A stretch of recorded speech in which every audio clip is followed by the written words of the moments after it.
Llegó el día de la historia de Emilio Valles Vidrio y ahora sí está. Bueno, es que siempre las historias de Emilio son reflexivas, a veces nos hacen enojar, a veces nos indignan, a veces nos hacen llorar. No hay una historia que haya pasado desapercibida. No sabes cómo me escriben, ¿eh? Cuando termine el programa, ¿qué onda con la historia de Emilio? ¿Verdad? Le digo, no está canijo. Pues a ver qué les parece No, la de hoy. A ver, el asesino de brujas. Los asesinos de brujas. Fíjate cómo es, a lo largo de la historia han existido personas que dicen siempre hay un roto para un descosido. Resulta que estos dos personajes de los que vamos a hablar, porque son tres en realidad, pero vamos a hablar, nos centramos primero en Jim Carson, que era un hippie en la década de los 70 y además era hijo de un alto ejecutivo petrolero, tenía relativamente una cuestión económica estable, estaba casado, tenía una hija pequeña llamada Jean, pero resulta que en 1978 se va a una fiesta y conoce a una mujer llamada Susan Barnes. Esta mujer, que también tenía dinero, era hija de una eh, mujer que realmente se le conocía en los Estados Unidos por ser muy acaudalada, pero además su papá era director de un periódico influyente en aquellos años. Bueno, pues se conocen en esta fiesta y El parecería hippie y ella. el hippie y ella, Jim y Susan. Parecería que fue amor a primera vista porque finalmente deciden fugarse Acá. e irse. Dejan a su familia. En el caso de Jim tenía esposa y una hija. En el caso de Susan, pues era hija única y además súper consentida. Pero bueno, finalmente deciden irse, se van y dejan prácticamente atrás toda la vida. Para ese momento, James Clifford Carson decide cambiarse el nombre a Michael Burr Carson. Ya no quiere llamarse Jim, quiere llamarse Michael. Entonces se cambia el nombre y prácticamente, cuenta su hija Jean, cambia de personalidad. Deja de ser un padre cariñoso, deja de ser una persona amable, deja de ser una persona interesante en ese sentido. Dice, cuenta Jean, a mí me hacía mis colas de caballo, me peinaba, me contaba cuentos, era realmente un padre bondadoso, amoroso, pero cuando se junta con Susan, prácticamente, y se cambia el nombre, prácticamente cambia la personalidad y ya mi padre ni siquiera me miraba, ni ¿Cómo? siquiera me hablaba. Aquí el tema es que, bueno, finalmente la mamá de Jean decide irse a vivir a Arizona, precisamente con una tribu de pápagos. Entonces está ahí en Arizona y mientras Michael, ya el nuevo hombre, Michael, se va a vivir con Susan en una zona como boscosa, como es una cabaña, pero bueno, viven allí, pero pues son hippies, al final cuentan como una onda hippie. Y lo que cuenta Jean es, de lunes a viernes mi vida era maravillosa, pero los fines de semana era verdaderamente una pesadilla, era horrible, porque mi mamá me mandaba con mi papá. Entonces cuando yo llegaba con mi papá, para empezar, mi madrastra, Susan, era bastante mala. No solamente la atacaba físicamente, sino verbalmente, no le daba de comer, le pegaba, la rasguñaba, la dejaban ahí. Resulta que su papá, Michael, y su madrastra, pues quedaban inconscientes por muchas horas después de pasarse la noche tomando LSD. Y pues se aventaban, así como John Lennon y Yoko Ono, desnudos en una cama de agua. Ahí se quedaban con el pasón durante horas. Y la niña tenía que dormir en el suelo y en un saco de dormir sin comer. Muchas veces, dice, me levantaba Oye, yo al como refrigerador. Trainspotting, que se le muere el bebé. Así, y, dice, me paraba, veía el refrigerador, veía los cajones de la alacena, No no había tenían nada. nada que comer. Entonces, un día decide realmente Jim confesarle a su mamá que era una pesadilla estar viviendo con su papá y además le enseña unos rasguños que tenía en la espalda por parte de Susan. Y entonces la mamá le dice, es la última vez que vas con tu papá, va y se acabó. Para ese momento, Michael y Susan venden la cabañita esa fea, venden su colchón de agua y se van a Israel, a la India, a Francia y al Reino Unido, mientras Jean y su mamá se mudan al sur de California. En 1982, Jean, junto con su mamá, tocan a la puerta y le dicen que es el FBI. Estamos haciendo una investigación y estamos buscando a Jim Carson. No tenemos ni idea, no lo hemos visto, no sabemos qué.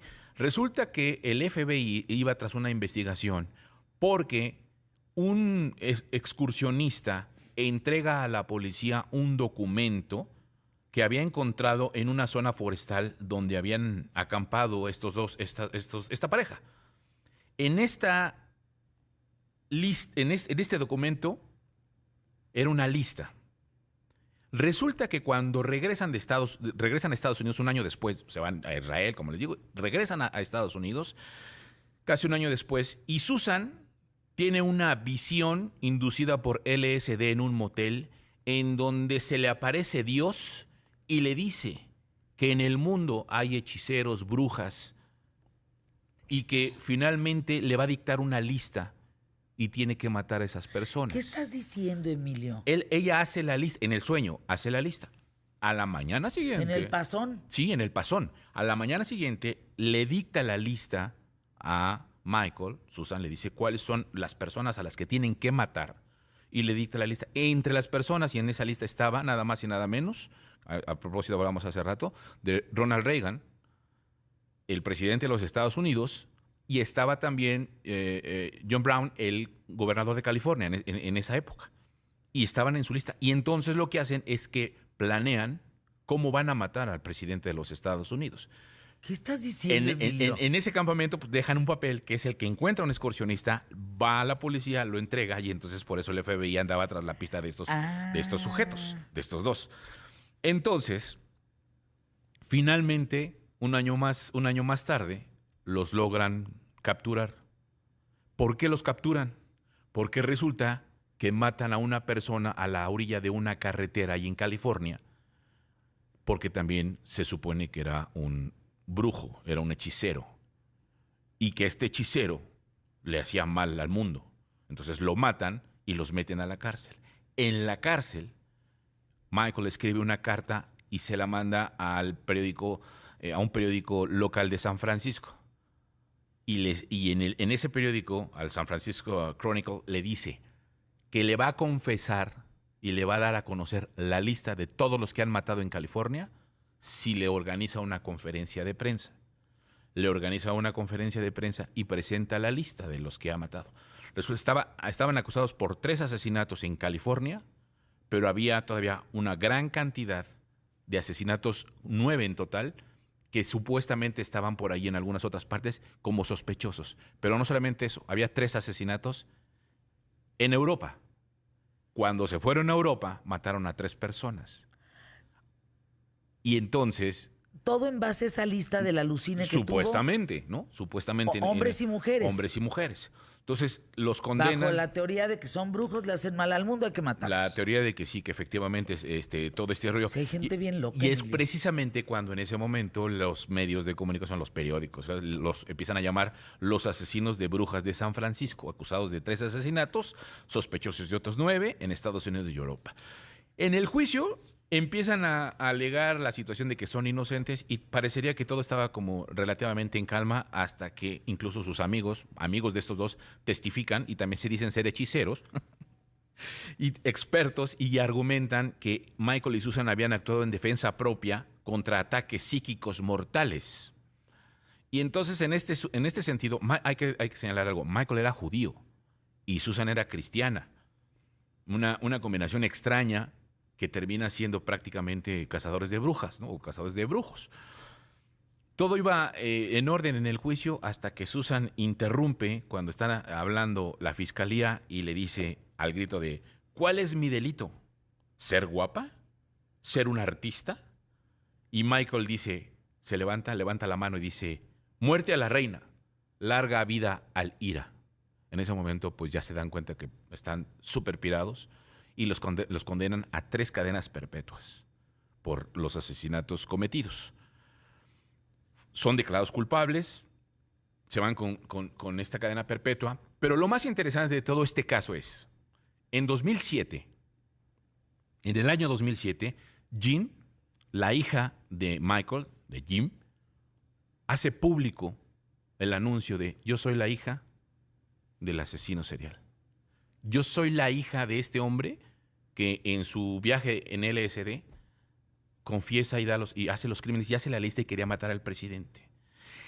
Esta niña, ya no niña, ya una chica, una joven, en ese momento confiesa todo esto, pero además dice, cuando yo tenía 9 años, ¿saben lo que es haber vivido con esta situación a los 9 años? Que yo era la hija de este asesino, en la que me señalaban en la escuela, en la que los mismos familiares, yo nunca me cambié el nombre, mis mismos familiares me acusaban de ser un engendro, y dice, yo por muchos momentos me puse a pensar si yo en algún momento iba a sentir ese deseo de matar como lo hizo mi padre. Ella se intenta suicidar en la tina de baño, se toma unas pastillas y dice prácticamente, una niña suicida con un padre homicida discriminada, antes de cumplir los 10 años, yo ya pensaba en el suicidio. Por eso es importante que en el 2007 ella confiesa y se dice, yo soy la hija de este hombre. En 2015, esta chica se reúne con los familiares de los asesinados y hace un trabajo para estas víctimas de defensoría, porque en una audiencia era para que saliera ya, si podía salir libre Michael. Y ella se organiza con los papás de las víctimas para frenar esa audiencia y que no lo dejaran en libertad y que se quedara en la cárcel.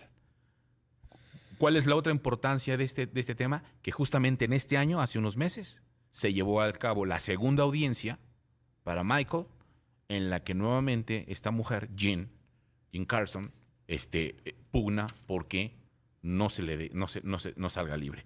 Jean Carson soy defensora de hijos de convictos, de familias de delincuentes violentos, tiene 42 años y trabaja precisamente para que hombres como él, como su papá, no salgan. No, bueno, les digo. Su propia hija. Les digo que las historias de Emilio son un tema aquí en ¿Qué tal, Fernanda? Spots QTF. No, ¿qué? Está cayón, ¿no? ¡Hombre! Pero además, dice ella, tenía 9 años y ya me había intentado suicidar 2 veces porque me molestaban.